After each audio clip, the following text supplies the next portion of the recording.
एक बड़ी खबर सामने आ रही है। केंद्रीय मंत्री नितिन गडकरी ने लोगों से शांति की अपील की है। गलती करने वालों को सजा मिलेगी। नितिन गडकरी ने इस बात का जिक्र किया। नागपुर से सांसद हैं नितिन गडकरी और उन्होंने इस बात का जिक्र किया है कि जो भी आरोपी हैं उनके खिलाफ कार्रवाई की जाएगी। क्या कुछ कहा उन्होंने, सुनवाते हैं आपको।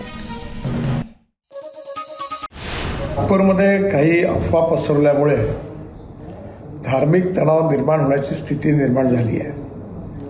या सर्व परिस्थितीमध्ये नागपूरने नेहमी शांततेचा इतिहास हे नागपूरची विशेषता राहिलेली आहे। माझी सर्व बांधवांना विनंती आहे की त्यांनी कुठल्याही प्रकारच्या अफवांवर विश्वास ठेवू नये, शांतता प्रस्थापित करावी आणि कोणीही रस्त्यावर येऊ नये। सगळ्यांनी कायदा आणि व्यवस्थेला सहकार्य करावं आणि सलोख्याचं आणि सौहार्दाचं वातावरण ठेवण्याची नागपूरची जी परंपरा आहे त्या परंपरेनुरूप आपला व्यवहार करावा। ज्या ज्या लोकांनी चुका केल्या असतील किंवा ज्यांनी गैरकायदेशीर कृत्य केले असतील त्यांच्यावर सरकार कारवाई करेल असा विश्वास मी आपल्या सगळ्यांना देतो।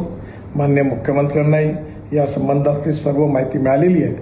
त्यामुळे आपण कुठल्याही अफवांवर विश्वास न ठेवता आपण सगळ्यांनी सहकार्य करावं आणि प्रेमाचं सौहार्दाचं उत्तम वातावरण ठेवण्याकरता मदत करावी, पोलिसांना मदत करावी असं माझी आपल्या सगळ्यांना नम्र विनंती आहे। न्यूज नेशन अब व्हाट्सएप पर खबरों के ताजा अपडेट के लिए न्यूज नेशन के इस क्यूआर कोड को स्कैन करें।